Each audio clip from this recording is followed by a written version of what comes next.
क्या कभी आपने सोचा है कि एक 55 साल की बेहद खूबसूरत, अमीर और रहस्यमयी रूसी औरत एक 25 साल के मामूली गरीब लड़के के सामने पैसों से भरा सूटकेस रखकर ये क्यों कहेगी कि आज से तुम मेरे पति हो?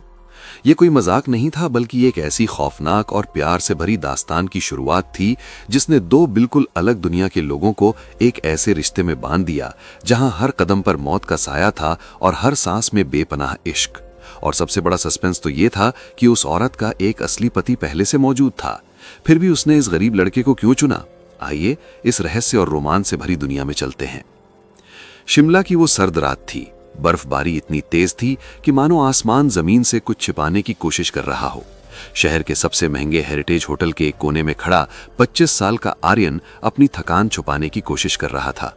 आर्यन एक बेहद हैंडसम, लंबी कदकाठी और गहरी भूरी आंखों वाला लड़का, जिसकी किस्मत ने उसे इस आलीशान होटल में एक मामूली वेटर बनाकर रख दिया था।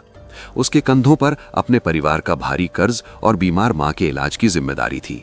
वो बस किसी तरह अपनी शिफ्ट खत्म होने का इंतजार कर रहा था, तभी उसकी नजर होटल के प्रेसिडेंशियल सूट की बालकनी में खड़ी एक औरत पर पड़ी। वो थी नताशा। उम्र 55 साल, लेकिन उसकी खूबसूरती ऐसी थी कि कोई भी 20 साल की लड़की उसके आगे फीकी पड़ जाए। उसकी नीली आंखें किसी गहरे समंदर जैसी थीं, जिनमें न जाने कितने राज दफन थे। उसने एक बेहद कीमती सफेद फर वाला कोट पहना हुआ था। उसके चेहरे पर एक अजीब सी उदासी थी, लेकिन उसकी शख्सियत में एक ऐसी कशिश थी कि आर्यन उसे देखे बिना रह नहीं पाया। अचानक नताशा की नजरें नीचे आर्यन से टकराईं। उन दोनों की नजरों का वो पहला मिलन ऐसा था जैसे वक्त कुछ पलों के लिए ठहर गया हो। नताशा ने अपने मैनेजर को कुछ इशारा किया और अगले ही पल आर्यन को प्रेसिडेंशियल सूट में बुलाया गया। आर्यन धड़कते दिल के साथ उस आलीशान कमरे में दाखिल हुआ। कमरे में हल्की सी रोशनी थी और महंगी वाइन की खुशबू फैली हुई थी। नताशा सोफे पर बैठी थी। उसकी नीली आंखों ने आर्यन को ऊपर से नीचे तक देखा। बिना कोई फालतू बात किए नताशा ने टेबल पर रखा एक भारी सूटकेस खोला। उसमें 500 के नोटों की गड्डियां भरी हुई थीं। ये पूरे 5 करोड़ रुपए थे। आर्यन की आंखें फटी की फटी रह गईं। ये 5 करोड़ रुपए तुम्हारे हैं आर्यन। नताशा की आवाज में एक अजीब सा जादू और भारीपन था। उसकी हिंदी टूटी फूटी लेकिन बेहद प्यारी थी। और इसके बदले में तुम्हें एक काम करना होगा। आर्यन ने घबराते हुए पूछा, जी मुझे क्या करना होगा? किसी को मारना है क्या? नताशा के होठों पर एक हल्की सी रहस्यमयी मुस्कान तैर गई। वो अपनी जगह से उठी, धीरे धीरे चलते हुए आर्यन के बिल्कुल करीब आ गई। उसकी महंगी परफ्यूम की खुशबू आर्यन की सांसों में घुलने लगी। नताशा ने अपनी ठंडी और कोमल उंगलियां आर्यन के गाल पर रखीं और उसकी आंखों में गहराई से देखते हुए बोली, नहीं, तुम्हें मेरा पति बनना होगा, आज से और अभी से। आर्यन के पैरों तले जमीन खिसक गई। पति? लेकिन मैम, आपकी उम्र, मेरा मतलब है हमारी उम्र में बहुत फासला है। और सबसे बड़ी बात, मैंने सुना है कि आप शादीशुदा है। आपके पति विक्टर, जो रूस के बहुत बड़े बिजनेसमैन हैं, वो तो कल ही यहाँ आने वाले हैं। फिर आप मुझसे ये कैसा मजाक कर रही हैं? नताशा की आंखों में अचानक एक खौफ और दर्द का साया उभर आया। वो आर्यन से थोड़ा दूर हटी और खिड़की के बाहर गिरती बर्फ को देखने लगी। विक्टर मेरा पति नहीं, मेरा कातिल है आर्यन। नताशा की आवाज कांप रही थी। मेरे पिता रूस के एक बहुत बड़े रईस थे। उन्होंने अपनी सारी वसीयत मेरे नाम की थी, लेकिन एक शर्त के साथ। शर्त यह थी कि अगर मैं मानसिक रूप से बीमार हो गई या मेरी मौत हो गई तो सब कुछ विक्टर का हो जाएगा। पिछले 10 सालों से विक्टर मुझे पागल साबित करने की कोशिश कर रहा है। वो मुझे रोज ऐसे इंजेक्शन देता है जिससे मेरी याददाश्त कमजोर हो रही है। वो मुझे मारना चाहता है। मेरे पिता की वसीयत में एक आखिरी रास्ता था। अगर मैं किसी भारतीय नागरिक से भारतीय कानून के तहत शादी कर लूं और अपनी सारी दौलत उसके नाम कर दूं, तो विक्टर का मुझ पर कोई कानूनी हक नहीं रहेगा। मुझे एक ऐसे इंसान की तलाश थी जिसकी आंखों में लालच ना हो, बल्कि सच्चाई हो। मैंने तुम्हें पिछले 1 महीने से इस होटल में काम करते देखा है। तुम्हारी आंखों की सच्चाई ने मुझे मजबूर कर दिया कि मैं अपनी जिंदगी तुम्हारे हाथों में सौंप दूं। आर्यन अवाक रह गया। एक तरफ 5 करोड़ रुपए थे जिससे उसकी मां की जान बच सकती थी, और दूसरी तरफ मौत का खेल। लेकिन नताशा की उन भीगी हुई नीली आंखों में कुछ ऐसा था जिसने आर्यन के दिल के किसी कोने को छू लिया था। उसने हामी भर दी। अगले कुछ दिन किसी सपने जैसे थे। नताशा ने आर्यन की पूरी दुनिया बदल दी। अब वो वेटर नहीं, बल्कि नताशा का पति और एक अरबपति इंसान बन चुका था। दोनों ने गुपचुप तरीके से कोर्ट मैरिज कर ली। अब उन्हें दुनिया के सामने और खास तौर पर विक्टर के सामने एक सच्चा प्रेमी जोड़ा होने का नाटक करना था। लेकिन ये नाटक कब हकीकत में बदलने लगा, उन्हें खुद नहीं पता चला। एक रात शिमला में भयानक बर्फीला तूफान आया। हीटर खराब हो चुका था और कमरे में कड़ाके की ठंड थी। नताशा ठंड से कांप रही थी। आर्यन से उसकी ये हालत नहीं देखी गई। वो नताशा के पास गया और उसने एक बड़ा सा कंबल दोनों के ऊपर डाल दिया। नताशा झिझकी, लेकिन आर्यन ने बेहद नरमी से उसके कांपते हुए हाथों को अपने गर्म हाथों में ले लिया। डरिए मत, मैं बस आपको गर्माहट दे रहा हूं। आर्यन की आवाज में एक अजीब सा सुकून था। नताशा ने पहली बार आर्यन को इतने करीब से देखा। उस जवान लड़के की आंखों में कोई हवस नहीं थी, बस एक गहरी फिक्र थी। नताशा, जिसने सालों से सिर्फ विक्टर का जुल्म सहा था, पहली बार किसी मर्द के इतने करीब आकर खुद को सुरक्षित महसूस कर रही थी। आर्यन की सांसों की गर्माहट नताशा के चेहरे पर पड़ रही थी।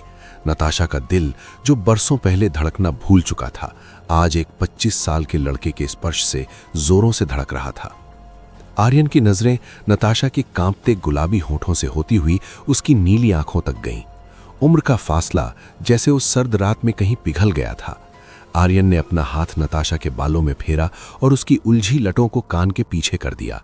नताशा ने अपनी आंखें बंद कर लीं और आर्यन के सीने पर अपना सिर रख दिया। उस रात दोनों के बीच कोई शब्द नहीं बोला गया, लेकिन उनके दिलों की खामोशी ने एक बहुत बड़ी प्रेम कहानी की नींव रख दी थी। नताशा को एहसास होने लगा था कि वो सिर्फ अपनी जान बचाने के लिए नहीं, बल्कि इस लड़के की मासूमियत और इसके प्यार के लिए भी जीना चाहती है। लेकिन किस्मत को कुछ और ही मंजूर था। अगली सुबह जब बर्फ की सफेद चादर पर सूरज की किरणें पड़ी, तो होटल के बाहर एक काले रंग की महंगी लिमोजीन आकर रुकी। दरवाजा खुला और उसमें से एक लंबा खूंखार दिखने वाला आदमी बाहर निकला। वो था विक्टर, नताशा का असली पति और उसकी मौत का सौदागर। विक्टर सीधा प्रेसिडेंशियल स्वीट की तरफ बढ़ा। दरवाजा जोर से खुला। अंदर का नजारा देखकर विक्टर की आंखों में खून उतर आया। नताशा और आर्यन बालकनी में खड़े थे। आर्यन ने नताशा को पीछे से अपनी बाहों में घेरा हुआ था और नताशा उसके कंधे पर सिर रखकर मुस्कुरा रही थी, एक ऐसी मुस्कान जो विक्टर ने सालों से नहीं देखी थी। नताशा! विक्टर की भारी और खौफनाक आवाज पूरे कमरे में गूंज उठी। नताशा डर के मारे कांप गई और उसने आर्यन का हाथ कस के पकड़ लिया। विक्टर ने अपनी कोट की जेब से एक चमकचमाती हुई बंदूक निकाली और उसका रुख सीधा आर्यन के सीने की तरफ कर दिया। ये सड़क छाप कुत्ता कौन है? विक्टर दहाड़ा। तुम्हें लगा तुम मुझसे बच जाओगी? आज मैं इस लड़के के सीने में गोलियां उतारूंगा और तुम्हें वापस उसी पागलखाने में डालूंगा जहां से तुम आई हो। आर्यन के चेहरे पर जरा भी खौफ नहीं था। उसने नताशा को अपने पीछे किया जैसे कोई ढाल बन गया हो। आर्यन की आंखों में एक ऐसा गुस्सा और ऐसा प्यार था जो अब किसी भी हद को पार करने के लिए तैयार था। बंदूक नीचे रख विक्टर, आर्यन ने अपनी भारी आवाज में कहा। तुम जिस औरत पर बंदूक तान रहे हो वो अब तुम्हारी कोई नहीं है। वो मेरी पत्नी है, मेरी नताशा है, और अगर उसे छूने की कोशिश भी की तो मैं वो कर गुजरूंगा जो तुमने सपने में भी नहीं सोचा होगा। विक्टर एक भयानक हंसी हंसा। उसने बंदूक का ट्रिगर खींचने के लिए अपनी उंगली पीछे की। कमरे में एक भयानक सन्नाटा था जो केवल विक्टर की बंदूक के ट्रिगर दबने की आवाज से टूटा। धाएं! एक जोरदार आवाज से पूरा प्रेसिडेंशियल सूट गूंज उठा, लेकिन गोली आर्यन के सीने में नहीं बल्कि उनके पीछे कांच की बड़ी सी खिड़की पर जा लगी, जिससे कांच के अनगिनत टुकड़े बर्फ की तरह पूरे कमरे में बिखर गए। ऐन मौके पर आर्यन ने अपनी फुर्ती का इस्तेमाल करते हुए पास रखी भारी ओक की मेज को अपने पैर से जोर से विक्टर की तरफ धकेल दिया था। मेज के टकराते ही विक्टर का निशाना चूक गया। इससे पहले कि विक्टर खुद को संभाल पाता, 25 साल के जवान और मजबूत आर्यन ने एक शेर की तरह उस पर छलांग लगा दी। दोनों के बीच एक खौफनाक हाथापाई शुरू हो गई। विक्टर उम्र में बड़ा था, लेकिन उसका शरीर ताकतवर था। उसने आर्यन को धक्का देकर दोबारा बंदूक उठानी चाहिए, लेकिन आर्यन के अंदर जैसे उस वक्त दुनिया की सारी ताकत आ गई थी। वो ताकत जो सिर्फ सच्चे प्यार और अपनी मोहब्बत को बचाने की जिद से आती है। आर्यन ने एक जोरदार मुक्का विक्टर के चेहरे पर जड़ा, जिससे उसके हाथ से बंदूक छिटक कर दूर जा गिरी। तभी कमरे के बाहर से विक्टर के भारी भरकम बॉडीगार्ड्स के दौड़ते हुए आने की आवाजें सुनाई देने लगी। आर्यन समझ गया कि अब यहां रुकना मौत को दावत देना है। उसने पलक झपकते ही जमीन पर गिरी नताशा का हाथ पकड़ा और उसे खींचते हुए बोला, भागो नताशा, हमें यहां से निकलना होगा। दोनों होटल के पिछले दरवाजे से होते हुए शिमला के घने देवदार के जंगलों की तरफ भाग निकले। बाहर बर्फीला तूफान थम चुका था, लेकिन जमीन पर घुटनों तक बर्फ जमी थी। विक्टर के गुंडे हाथों में टॉर्च और बंदूकें लिए उनके पीछे पागलों की तरह दौड़ रहे थे। रात का अंधेरा और बर्फ की सफेदी एक अजीब सा खौफ पैदा कर रही थी। नताशा के पैरों में भारी जूते नहीं थे। वो दौड़ते दौड़ते थककर हाँफने लगी थी। उसकी सांसें उखड़ रही थीं और उसके पैर बर्फ में सुन्न पड़ चुके थे। जब नताशा लड़खड़ा कर गिरने लगी तो आर्यन ने बिना एक पल गंवाए उसे अपनी मजबूत बाहों में उठा लिया। आर्यन, मुझे छोड़ दो, वो तुम्हें मार डालेंगे, तुम अपनी जान बचाओ। नताशा ने रोते हुए आर्यन के सीने से लगकर कहा। मरते दम तक नहीं। आर्यन की सांसें भी तेज चल रही थीं, लेकिन उसकी आवाज में एक चट्टान जैसा विश्वास था।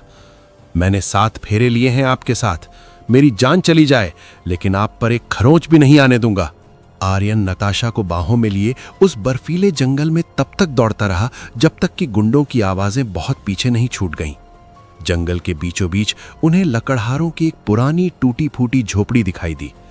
आर्यन ने दरवाजा खोला और नताशा को अंदर ले गया। उसने दरवाजे पर एक भारी लकड़ी का लट्ठा लगाकर उसे अंदर से बंद कर दिया। झोपड़ी के अंदर घुप अंधेरा और हड्डियों को कंपा देने वाली ठंड थी। आर्यन ने किसी तरह वहां सूखी लकड़ियां ढूंढी और अपनी जेब में रखे लाइटर से एक छोटी सी आग जलाई। आग की हल्की सुनहरी रोशनी में नताशा ने देखा कि आर्यन के कंधे से खून रिस रहा था। हाथापाई के दौरान शायद कोई कांच का टुकड़ा उसे गहराई तक लग गया था। नताशा का दिल दर्द से तड़प उठा। उसने अपनी परवाह किए बिना अपनी कीमती सिल्क की ड्रेस का एक हिस्सा फाड़ा और आर्यन के करीब आकर उसके घाव को साफ करने लगी। तुम पागल हो आर्यन, एक अनजान औरत के लिए अपनी जान दांव पर लगा दी। नताशा की नीली आंखों से आंसू छलककर आर्यन के हाथ पर गिरे। आर्यन ने धीरे से अपना दूसरा हाथ उठाया और नताशा के आंसू पोंछ दिए। आप अनजान नहीं हैं नताशा, आप मेरी आत्मा का हिस्सा बन चुकी हैं। उस पल उस वीरान झोपड़ी में आग की गर्माहट के बीच उम्र का वो 30 साल का फासला हमेशा के लिए राख हो गया। नताशा ने आर्यन की आंखों में देखा। उन आंखों में कोई शर्त नहीं थी, कोई लालच नहीं था, बस बेपनाह और गहरा इश्क था। आर्यन के हाथों ने बहुत ही नरमी से नताशा के चेहरे को थाम लिया। नताशा के गुलाबी कांपते होठों पर आर्यन की गर्म सांसें पड़ने लगीं। वो 55 साल की औरत जिसने सालों से सिर्फ क्रूरता झेली थी, आज एक 25 साल के लड़के की छुअन से पिघल रही थी।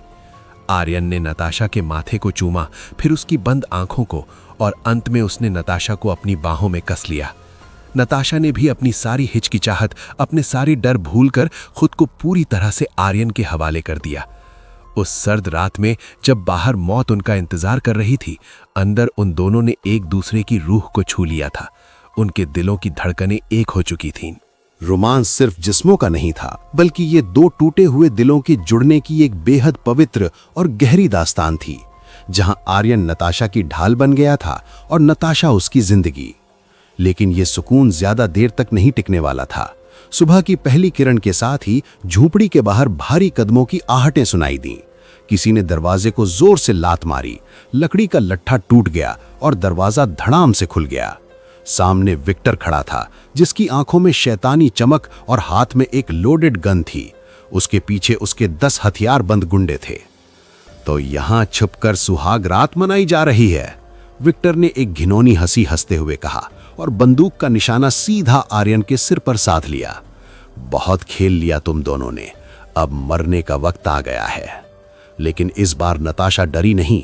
उसने आर्यन को पीछे धकेला और खुद बंदूक के आगे आकर सीना तान कर खड़ी हो गई। उसकी आंखों में अब कोई खौफ नहीं था, बल्कि एक शेरनी जैसी दहाड़ थी। गोली चलानी है तो मुझ पर चला विक्टर, लेकिन अगर मेरे पति को खरोंच भी आई तो मैं तेरी रूह को भी चैन नहीं लेने दूंगी। विक्टर का चेहरा गुस्से से लाल हो गया। तो ठीक है, पहले तू ही मर। उसने ट्रिगर पर उंगली रखी, लेकिन इससे पहले कि गोली चलती, पूरे जंगल में पुलिस के सायरन की तेज आवाजें गूंज उठीं। झोपड़ी को चारों तरफ से दर्जनों पुलिस वालों ने घेर लिया था। शिमला पुलिस के चीफ खुद अपनी गन ताने दरवाजे पर खड़े थे। हथियार नीचे डाल दो विक्टर, तुम चारों तरफ से घिर चुके हो, पुलिस चीफ ने चिल्लाकर कहा। विक्टर घबरा गया। उसे समझ नहीं आ रहा था कि पुलिस को यहां का पता कैसे चला। तब आर्यन ने नताशा के कंधे पर हाथ रखा और एक सुकून भरी मुस्कान के साथ आगे आया। तुम्हें क्या लगा विक्टर, मैं सिर्फ एक सीधा साधा वेटर हूं? आर्यन ने कहा।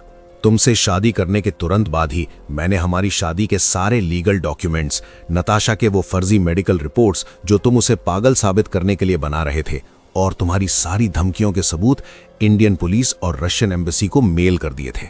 नताशा अब भारतीय नागरिक की पत्नी है और भारत का कानून अपनी बेटियों की रक्षा करना बहुत अच्छी तरह जानता है।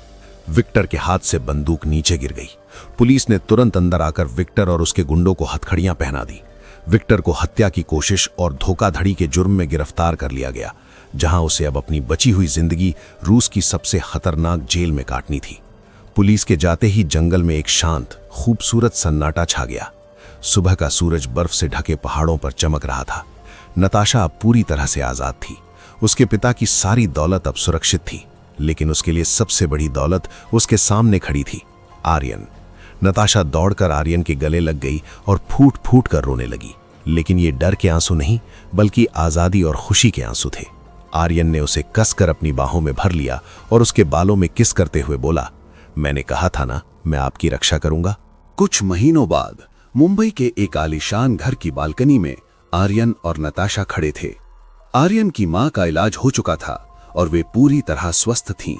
नताशा ने भारतीय लिबास, एक बेहद खूबसूरत साड़ी पहनी हुई थी, जिसमें उसकी खूबसूरती और भी निखर रही थी। आर्यन ने पीछे से नताशा की कमर में हाथ डाला और अपनी ठुड्डी उसके कंधे पर टिका दी। समंदर की ठंडी हवा नताशा के बालों को उड़ा रही थी। पता है आर्यन, नताशा ने आर्यन के हाथों पर अपना हाथ रखते हुए कहा, लोग कहते थे कि मेरे पास सब कुछ है, लेकिन सच तो यह है कि मेरी जिंदगी उस रात शुरू हुई जब एक 25 साल के लड़के ने मुझसे कहा था कि वो मुझे ठंड नहीं लगने देगा। आर्यन ने मुस्कुराते हुए नताशा के गाल को चूम लिया। दोस्तों, प्यार उम्र, भाषा या सरहदों का मोहताज नहीं होता। जब दो रूहें आपस में जुड़ने का फैसला कर लें तो पूरी कायनात उन्हें मिलाने में लग जाती है।